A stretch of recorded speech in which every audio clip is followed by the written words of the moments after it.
everyone, welcome to our channel. I'm Kate. And I'm Stephanie. And together we're Three Heads. Today we're going to be talking about our two very different approaches to working during the summer. Contrary to popular belief, teachers do work during the summer. We don't get paid usually, so we probably work less than maybe we should or need to, but we do work during the summer. If you're joining us from our podcast, Answers May Vary, thank you so much. We're glad you want to hear a little bit more about our approaches to summer and winding down the school year. If you found us through a Google or YouTube search, welcome. Consider giving our podcast a listen. You can find it linked in the description box. Somewhere wherever next it is. to this video.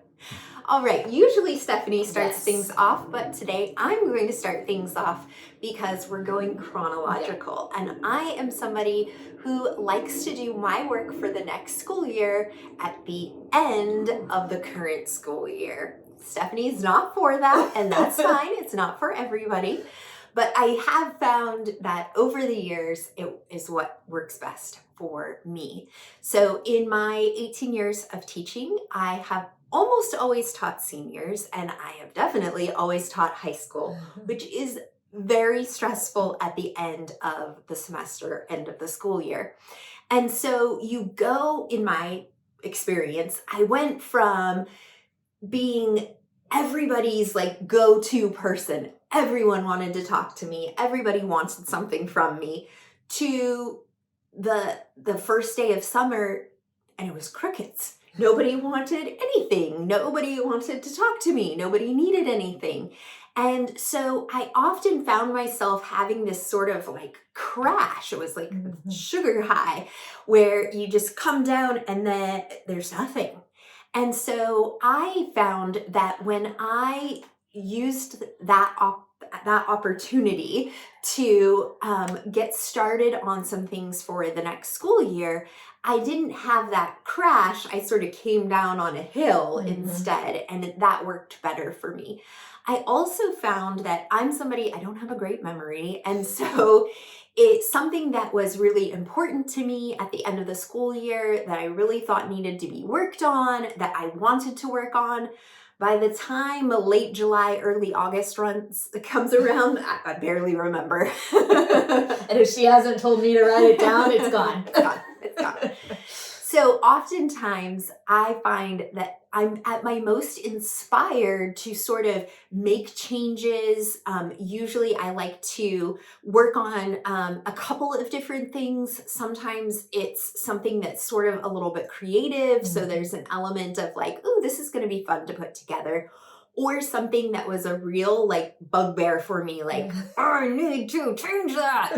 And I felt really motivated to change it. I also find that I'm at my most realistic in terms of like, okay, what am I actually going to be able to grade? Or what are students actually going to be willing to do? I find I'm most in tune with that at the end of the school year.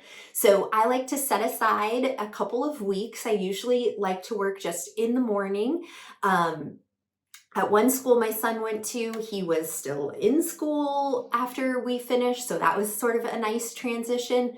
But other times we were on the same schedule, or he got out earlier than me. Not fair. That was the worst year. In which case it's, sort of nice for him to have that ease into summer. He sort of gets to do what he wants in the morning, or we've decided we're going to send him to a summer camp. So I have those mornings most often free to work, and I just find it sort of relaxing, inspiring, and a nice transition into my summer. Now, I'm going to be completely honest. I'm not somebody who likes going back to school. I have to meet her in the parking lot with Starbucks and a hug to get her to come through the door. I will not go in my classroom on the first day of school. It's like the only day of the school year. Now, this is first day of school, teacher school. Yes, teacher day. She does go in. I do go in when there are students. I don't want to go in. It's the only day of the school year that I'm willing to go to other people's classrooms. Or otherwise, I prefer my own. Or I think you just say like, let's get out of here, Steph. We're going to Starbucks. Yeah, I'd rather right there. let's go work at my house. Yeah. So I'm a reluctant to go back to school person, but I'm good for the first couple of weeks afterwards. But I do have to say that the negative is there aren't a lot of people like me. And so it's kind of crickets if you want to get any feedback on anything. So you need to have some confidence in what you're doing and not feel like you need somebody's immediate feedback on what you've done. Yes. So for the complete opposite. Let's talk to Steph. So it's funny, I'm actually opposite of Kate in two ways. One is that at the end of the school year, I'm already kind of in my head thinking, what do I need to do to leave that will let me take a break? And so I will make copies if I know I'm going to be using the same things the first week of school. Yeah, that's not me. I'll run them off. I will go through my supplies and make my shopping list for when the Target sale happens of like what I need so I don't overbuy. And then I like to blindly shop. I overbuy anyway, but I do kind of, I think it's almost like going on a vacation. Well, I mean, it is summer vacation, but like going on a trip for me where it's like, I'm going to be gone. I'm not going to think about this for 6 weeks or so. Yeah. What do I need to do to like get my ducks in a row now? So that I'm the opposite of her just in that part of it. But then once we leave that first day, I like to be done for a good 4 to 6 weeks, I would say. Yeah. And it's funny because I think a lot of that is more of like personal growth for me than anything else. There is a teacher inspiration side, but I'll get to that. But when I was new, I worked just all summer. Like I just didn't really take a break. I struggle with a lot of anxiety. And so I think Kate called the sugar high of summer situational depression at one point. I really struggle with that. And so for me, it was like, well, if I just don't stop working, then, I won't feel bad and it'll be fine. And I think I also naively believed, well, if I get all my planning done in the summer, then I won't have to work so hard in the school year. And that never works out. She tries to sell me that story every year. I haven't told you that story in a while. But I just learned for me, my own just health and like pushing against my own tendencies, I need to stop.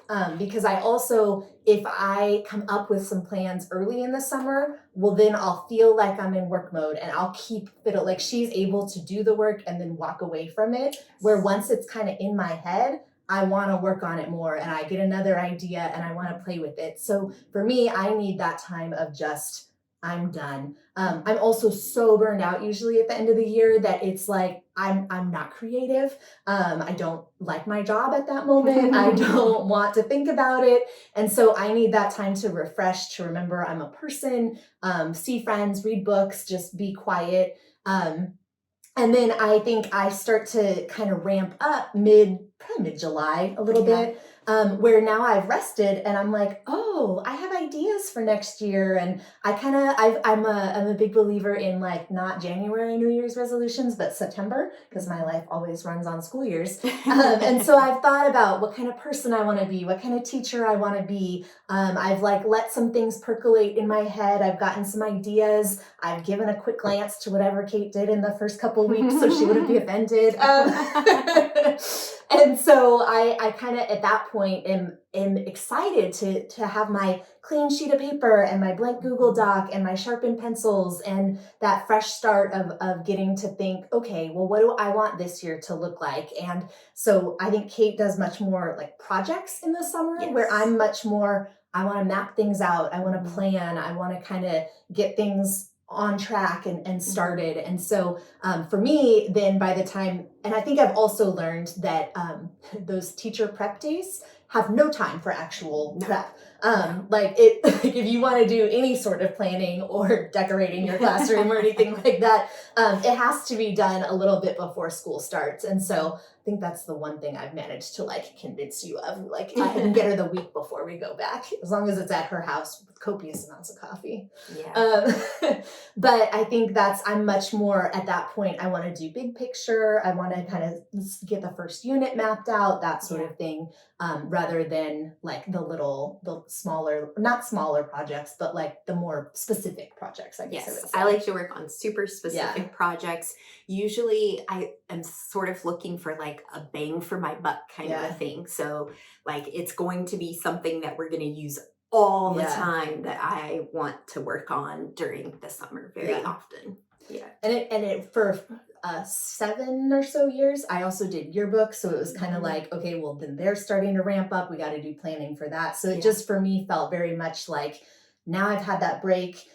Which then also means I'm the idealistic one. And I'm like, hey, Kate, what if we try this? And she's like, no, that's not going to work. And so I think she forgets what students are like. I do. I'm all of a sudden, I'm like, they all love reading and they like do their work, right?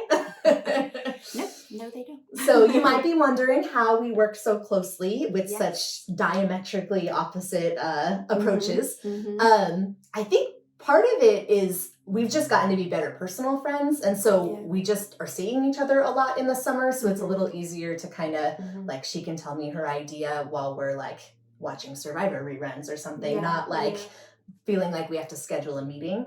I think I've just gotten more aware that like, just because I've had a huge brainstorm and I have 15,000 questions for her, she's going to need time to process that or even to work up the courage to open the email. And so I'm mindful of like, okay, I'm not going to text her this. I'm going to send it in an email because I know it will be received better that way. Yes. But then she texts me that she sent me an email that I can look at when I want to. Because she doesn't check her email in the summer. So if I don't text her, exactly, she won't see it until September, maybe October. That's not true. I know, I'm just kidding.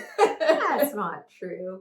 It is, though, a little bit difficult. I'd say it's probably the hardest part of our working relationship is that. That's true. That approach we are diametrically opposed on. So usually things that I work on, like I said, are things that I feel like pretty confident in. I can do this on my own and I want her to take a look at it, but for lack of a better term, like I'm not completely open to like you saying, I don't want to do this at all. Lots of times we've talked about what it is we're going to do previously, and so now I'm just putting it into action, but it's not something where it's like, oh, this is a brand new idea. I'm gonna need your 60% feedback on this kind of a thing. It's definitely more of like, oh, I did this, it's done, look at it and let's do fine tuning, but not like I'm gonna go back and reinvent the wheel. And then for Stephanie, I can't speak for you. I know lots of times what you do is planning related, which I tend to leave to you. And lots of times my opposition to your plans doesn't come until much closer to when it's actually going to be. If you tell me something about December and August, I'm like, yeah, it sounds great. Good. But then in November, I'm like, I said that was okay.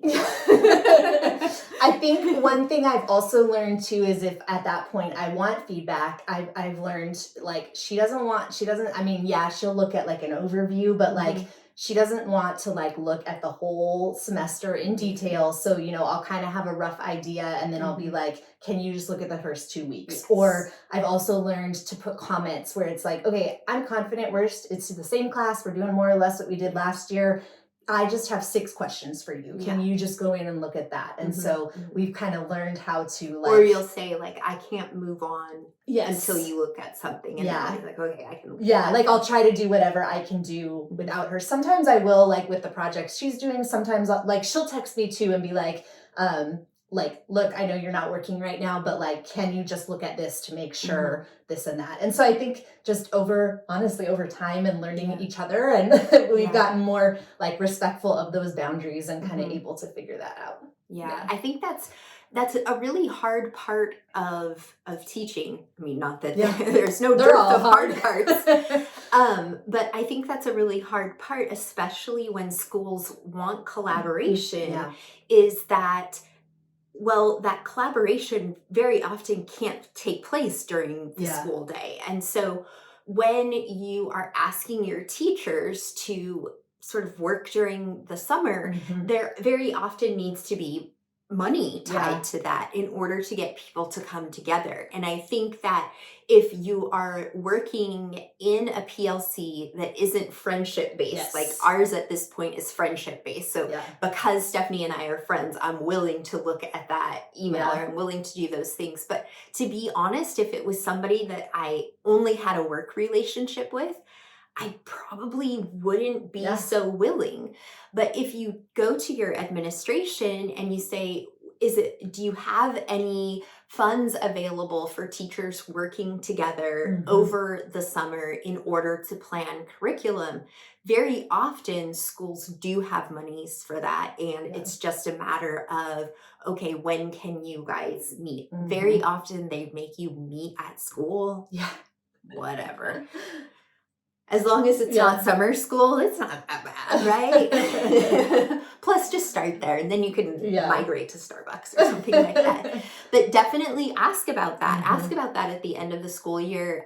If you get your assignments at the end of the school year, rarely will schools commit 100%. This Sure. is your schedule. But, if you know it's likely we're going to be working together, maybe we can meet over the summer. See if there's some money attached to that. Number one, we deserve to get paid for the time that we're spending working, but also that can be an incentive for people to meet, whether that would be an incentive for Stephanie to do something at the beginning of the summer or an incentive for me to come back early, or for us to meet at the sort of like one day that crosses over for us. That's definitely something to consider. Especially if you're trying to work with more than just one person too. Absolutely. Because again, our collaboration at this point is pretty much friendship based, but like I'm going to be at Kate's house anyway. So, okay, we could do some planning while I'm here. And actually she got me to do a lot more work early this year because I was already here. So might as well. But I think when you're working with other people, there is that piece where it's like, well, I need everyone's feedback and you're not working yet, or like, I guess I'll just make all the decisions then, or if they were to do the same, I think there are people, like Kate said, that I would not be interested in breaking my summer rule for. And so I think, especially the more people you have, but then I think there's also, as we've gotten older, I do think we are common in that we are both not particularly interested in school-wide summer things. Like it's very much like, I'll go to a conference now and then, mostly because I'll do the AP conference, not every summer, but like if they would like us to refresh, I'll do that. But things where it's like, let's revamp homeroom, let's do this. I'm always like, nah, like I'll work hard during the school year, but I'm not going to do that now. I don't want people hating me on the first day back to school. And I think we both share that one in common. Absolutely. So hopefully you found something that we said struck a chord with you. If it made you think of your own approach to summer, if yours is completely different from ours, you're a middle of the summer only person. Yeah, I really want to hear about that. Put that in the comments. We may be calling you to talk about that. Or you are a no work during summer at all. Totally respect that. Yes. Love to know, how do you get things done? Yes, please tell us. Share that with us in the comments down below. We'll talk to you soon. Bye. Hi everyone, welcome to our channel. I'm Kate. And I'm Stephanie. And together we're three. I don't like how I did that. Together. I'm trying to be conscious that every single time we do it, I go, and I'm Stephanie. I to not do that this time. I was not a cheerleader in high school. I'm Stephanie. Ready? Okay.